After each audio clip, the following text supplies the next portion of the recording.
Hello students and welcome back to channel Siraj tech DC. आज process costing का lecture number 3 होगा। इस पे हम कवर करेंगे नए points of process costing. Start करेंगे आज का class.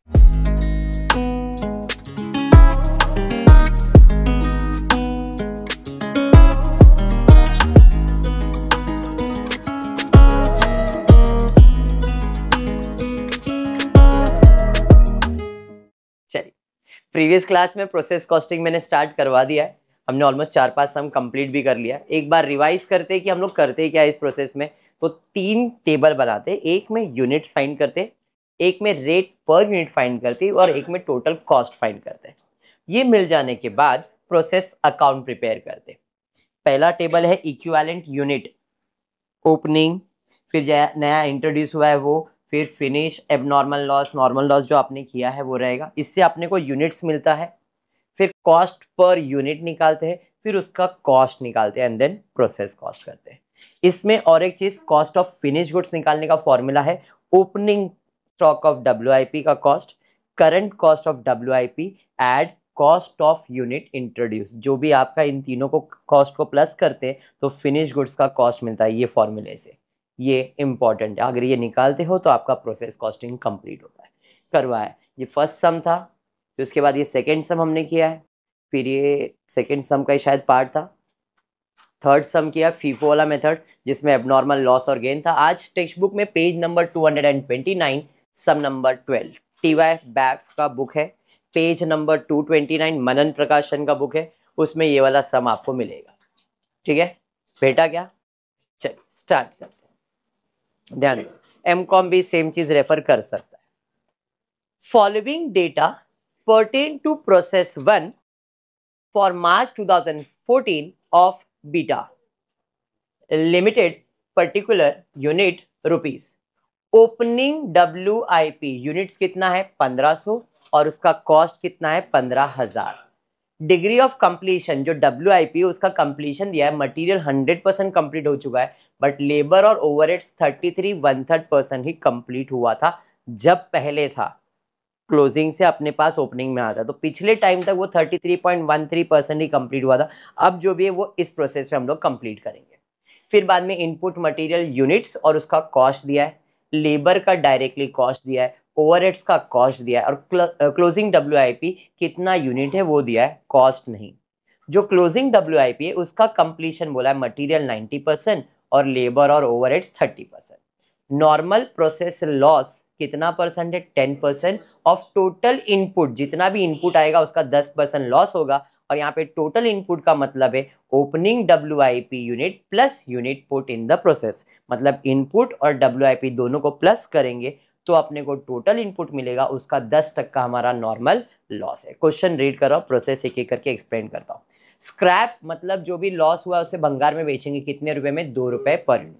Unit transfer to the next process, कितना यूनिट ट्रांसफर किया हमने 15,000 यूनिट ट्रांसफर किया, इसे आप फिनिश यूनिट्स भी कहते हो।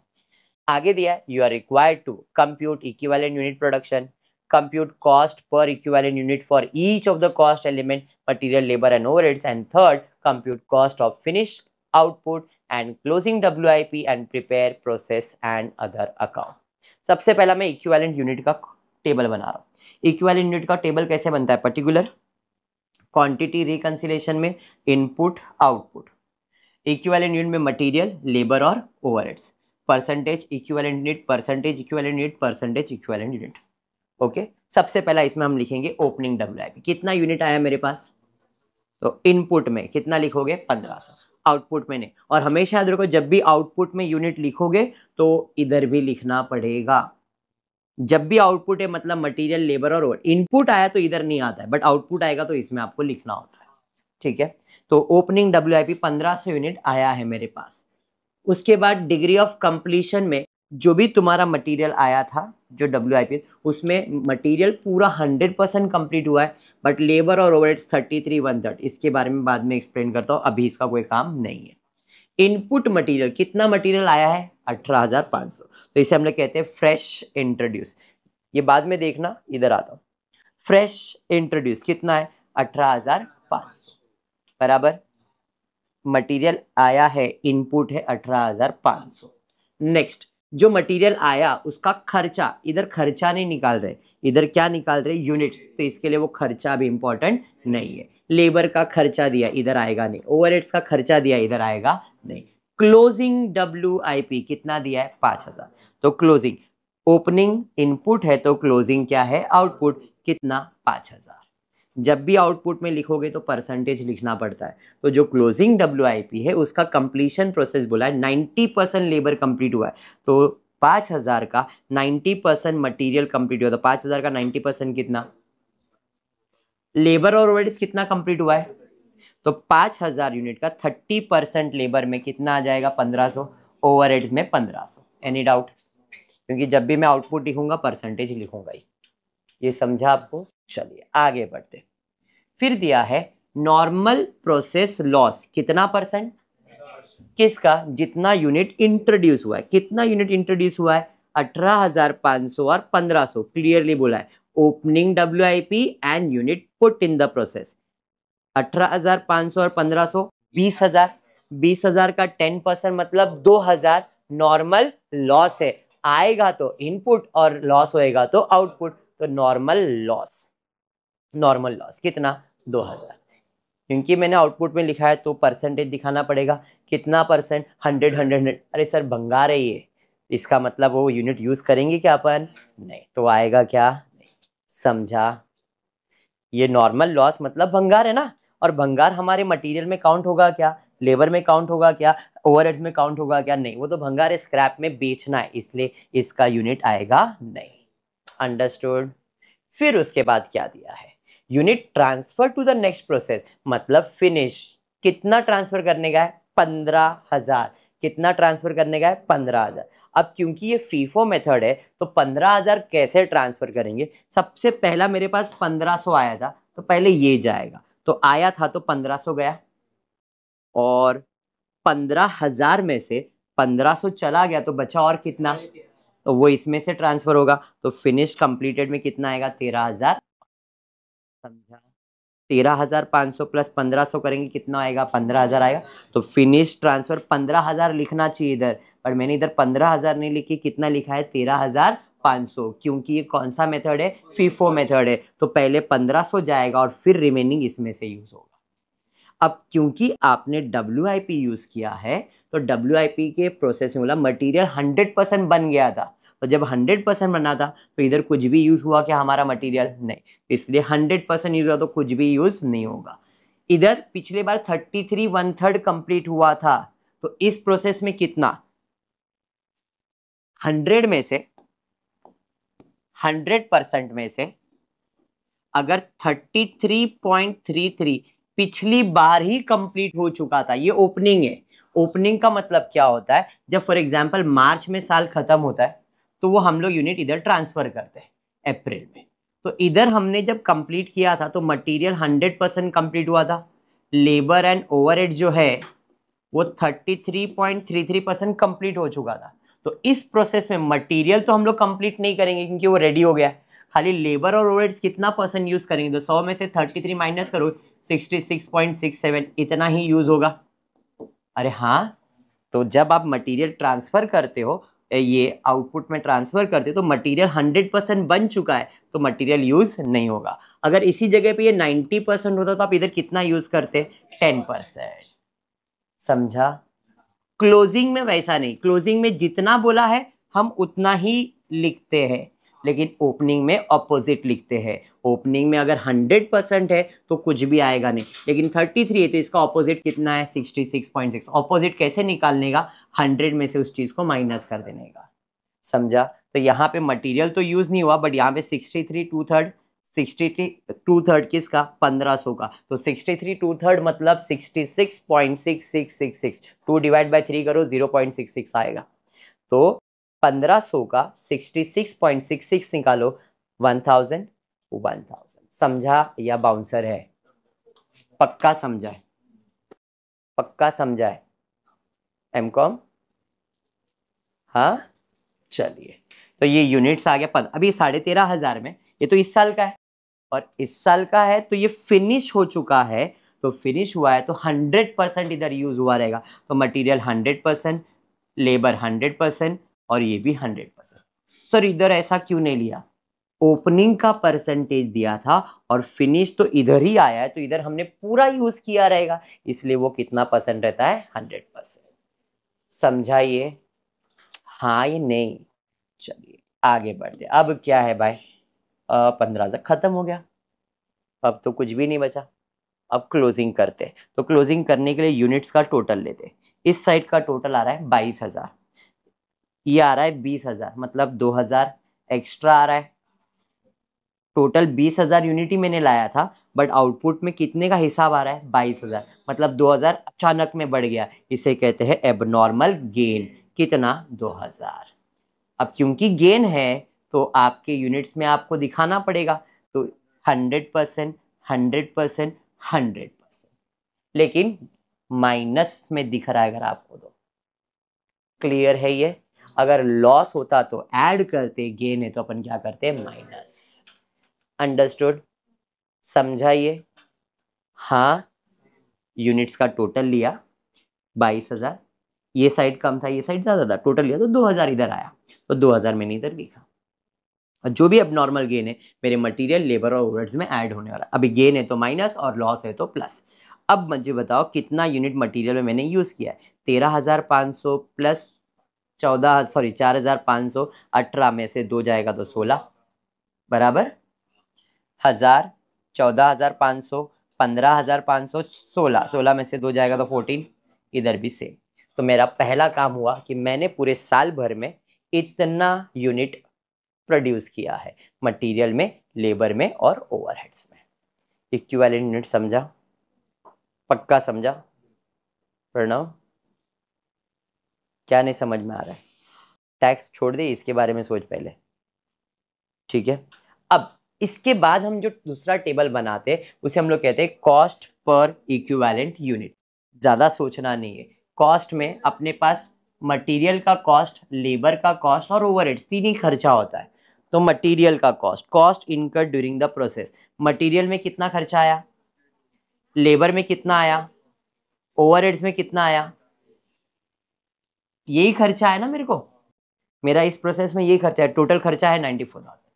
अब मैंने क्या किया, मुझे एक नॉर्मल लॉस हुआ था, कितने का? 2,000 यूनिट का। उसे मैंने भंगार में बेचा था, कितने में?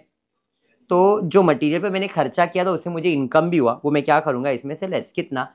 4। कैसे 4,000 सर? तो 2,000 इंटू 2, 4,000। तो मेरा मटेरियल का खर्चा कितना आएगा? मटेरियल का खर्चा आएगा 52 में से 4 गया 48, लेबर में सेम रहेगा, ओवरहेड सेम रहेगा, टोटल आ जाएगा 90। तो दिस इज माय एक्सपेंसेस। और ये एक्सपेंसेस कितने यूनिट्स के लिए? तो मटेरियल है 16,000, ओवरहेड्स है 14,000 और लेबर है 14,000। तो यूनिट्स मेरे पास है 16,000, 14,000 और 14,000।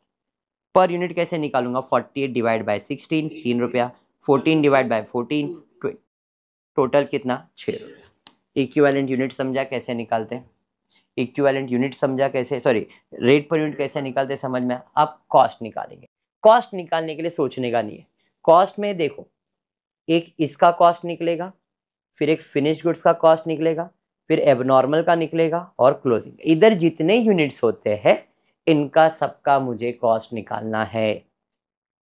ओपनिंग WIP का कॉस्ट, फिनिश गुड्स का कॉस्ट, नॉर्मल लॉस नहीं, एबनॉर्मल लॉस यूनिट्स में आया तो, और क्लोज, मतलब इधर जितने यूनिट्स आप लिखते हो उनका कॉस्ट निकलता है। तो सबसे पहला मैं निकालता हूं cost of completion of WIP। Material तो नहीं है बट लेबर है, कितना यूनिट है? लेबर का पर यूनिट कितना है? 1 रुपया। उसके बाद ओवरहेड्स है, ओवरहेड्स है 1,000, इसका है 2 रुपया, तो ये कितना हो गया? 2,000। तो ये आपको ओपनिंग WIP का कॉस्ट कितना आ गया? ओपनिंग का हो गया। फिर फिनिश गुड्स है 13,500 मटेरियल, 13,500 लेबर, 13,500 लेबर। तो completion of fresh unit 13,500 into 6 कर देता हूं। 3 बार लिखने से अच्छा, 3 रुपया, 1 रुपया, 2 रुपया लिखने से अच्छा आप लिख सकते हो 13,500 इंटू 3, 13,500 इंटू 1, 13,500 इंटू 2, या तो डायरेक्टली लिखो, सेम आंसर आएगा। एक एक करके करना है तो भी चलेगा, साथ में लिखा तो भी चलेगा, क्योंकि उसका कंप्लीशन 100% है। समझा? फिर एबनॉर्मल गेन, कितना है, 2-2 हज़ार यूनिट है। एबनॉर्मल गेन और लॉस कितना यूनिट, कितने में वैल्यू करेंगे, टोटल वैल्यू, मतलब 12,000 माइनस होगा, समझा। फिर क्या आएगा, क्लोजिंग स्टॉक। क्लोजिंग के अंदर मटेरियल 4,500, मटेरियल 4,500, मटेरियल का रेट पेमेंट कितना लगाएंगे, 13,500। लेबर 1,500, 1 रुपए के हिसाब से 1,500। ओवरहेड्स 1,500, 2 रुपए के हिसाब से 3,000, टोटल करेंगे 18,000। अरे ये समझा। हाँ, अब टोटल कॉस्ट निकालेंगे, 3,000 प्लस 81 माइनस 12 प्लस 18 करेंगे, टोटल कॉस्ट आ जाएगा 90,000, समझा, पक्का। अब इसके अंदर और एक चीज, बाय डिफॉल्ट ये कंपलसरी नहीं है, बट मैं सॉल्व करता हूँ, जिससे मैं कहता हूँ cost of finish goods. Cost of finish goods में ओपनिंग WIP क्वेश्चन में गिवन रहेगा। देखो ओपनिंग स्टॉक का कुछ वैल्यू दिया रहेगा, दिया है 15,000। एड इस साल मैंने उसके ऊपर क्या क्या खर्चा किया, cost of completion of WIP कितना, 3,000 आया। कॉस्ट ऑफ कंप्लीशन कितना है भाई, 3,000, समझाइए। फिर कंप्लीटेड फ्रेश यूनिट का खर्चा, एड कंप्लीटेड फ्रेश यूनिट का खर्चा 81,000, अरे समझा। Cost of stock will be 15,000, 3,000, 81,000, करो कितना आ रहा है, करो कितना आ रहा है, कितना आ रहा है, 90, समझा। सर क्लोजिंग नहीं लिखते, नहीं लिखते, फॉर्मूला जब मैंने लिख के दिया है उसके अंदर opening WIP, cost of completion of WIP, add cost of finish goods, closing stock नहीं होता है इसमें, तो ये किया मैंने, इससे मुझे फिनिश गुड्स का कॉस्ट मिल गया 99,000, समझाइए रिया। रिया अब प्रोसेस अकाउंट बनाएंगे। प्रोसेस अकाउंट के अंदर सबसे पहला अपन लिखेंगे ओपनिंग स्टॉक, कितना यूनिट आया 1,500, कॉस्ट कितना 15,000। फिर फ्रेश यूनिट इंट्रोड्यूस किया है कितना 18,500, और इसका खर्चा कितना है 52,000। फिर उसके बाद लेबर आया, लेबर का खर्चा लिखा, ओवरहेड्स आया, ओवरहेड्स का खर्चा, बराबर। उसके बाद नॉर्मल लॉस हुआ तो बाय नॉर्मल लॉस 2,000 यूनिट 4,000 रुपया मिला था। बाय फिनिश गुड्स ट्रांसफर 90, नहीं भाई 99,000। कितना यूनिट ट्रांसफर करना था 15,000, और उसका कॉस्ट कितना आएगा 99,000। क्लोजिंग स्टॉक, क्लोजिंग स्टॉक कितना ट्रांसफर करने का था 5,000, तो बाय क्लोजिंग स्टॉक कितना ट्रांसफर करने का 5, और क्लोजिंग स्टॉक का खर्चा कितना है 18,000। क्लोजिंग स्टॉक का खर्चा कितना है 18,000, खत्म। अब टोटल करते हैं, कौन सा साइड ज्यादा है भाई, 22,000, 1,21,000। यूनिट्स में कितना है, 22,000 में से 20,000 गया तो 2,000 आया, एबनॉर्मल गेन आया था ना, और 1,21,000 में से माइनस करोगे, इसका खर्चा कितना है 12,000, समझाइए। हाँ, अगर एबनॉर्मल गेन आया है तो आपको और एक अकाउंट बनाना पड़ेगा जिसका नाम है एबनॉर्मल गेन अकाउंट। इधर डेबिट है प्रोसेस में तो इधर आ जाएगा क्रेडिट, बाय प्रोसेस अकाउंट 2,000, 12,000, समझा। हाँ, रूल फॉर एबनॉर्मल गेन ये है, रूल फॉर एबनॉर्मल गेन है कि जब भी प्रोसेस में एबनॉर्मल गेन होगा तो उसको नॉर्मल लॉस के रेट पे ट्रांसफर करने का, एबनॉर्मल गेन को ट्रांसफर करते हैं, एबनॉर्मल गेन को ट्रांसफर करते, एबनॉर्मल गेन है क्रेडिट, ट्रांसफर करने के लिए हो जाएगा debit to normal loss account 2,000 unit into 2 4, इसको मैंने क्या किया ट्रांसफर किया। एबनॉर्मल गेन को नॉर्मल लॉस के रेट पे, नॉर्मल लॉस के रेट पे ट्रांसफर करने का। नॉर्मल लॉस कितना है, तो 2,000 इंटू 2 करेंगे तो कितना आएगा 4, अरे समझा, क्लियर। अब क्लोजिंग करते भाई, वही साइड का टोटल ज्यादा लग रहा है, यूनिट्स तो टैली हो गया, 12 में से 4 जाएगा तो 8, और ये किधर ट्रांसफर करने का, कॉस्टिंग प्रॉफिट एंड लॉस में। रूल क्या है वो याद कर लो, अगर आपको नहीं मालूम है तो मैं लिख के देता हूँ। सबसे पहला अकाउंट जो क्लोज होता है वो होता है तुम्हारा abnormal gain account. Abnormal gain को हमेशा ट्रांसफर करने का, कौन से रेट पे, नॉर्मल लॉस के रेट पे। Abnormal gain is transferred not sale, abnormal gain को ट्रांसफर करने का नॉर्मल लॉस के रेट पे। सेकेंड अकाउंट क्लोज होगा एबनॉर्मल लॉस अकाउंट, और ये हमेशा क्या होगा सेल होगा। एबनॉर्मल लॉस को बेचने का, इधर मैंने क्या लिखा है टू नॉर्मल लॉस, वहां पे बेचना है तो क्या लिखूंगा कैश, बेचने का जो भी नॉर्मल लॉस का रेट रहेगा उस पे, एबनॉर्मल लॉस को बेचने का, एबनॉर्मल गेन को ट्रांसफर करने का। And the last one is normal loss, इसको भी अपन क्या करेंगे सिंपल भाषा में बोलूं, लॉस को बेचते हैं, गेन को ट्रांसफर करते हैं। सिंपल ये है, जो भी लॉस है उसको बेचेंगे और जो भी गेन है उसको ट्रांसफर करेंगे। Clear? And last costing profit and loss. समझा सम? क्या है सम? क्लियर हुआ? बस आज एक ही सम ले रहा हूं, बट ये सम समझ में आना चाहिए। क्लियर है? कौन सा? गेन को ट्रांसफर करेंगे, लॉस को सेल करेंगे। चाहे वो एबनॉर्मल लॉस हो, नॉर्मल लॉस हो, उसको बेचना है और गेन को ट्रांसफर करना है। कौन से रेट पे? नॉर्मल लॉस के रेट पे हमेशा। क्लियर अभी? पक्का? तो आज के क्लास में इतना ही है। होपफुली वीडियो पसंद आया तो प्लीज वीडियो को लाइक कर देना, फ्रेंड्स ग्रुप में शेयर करना, चैनल को सब्सक्राइब करना। Thank you for watching the video.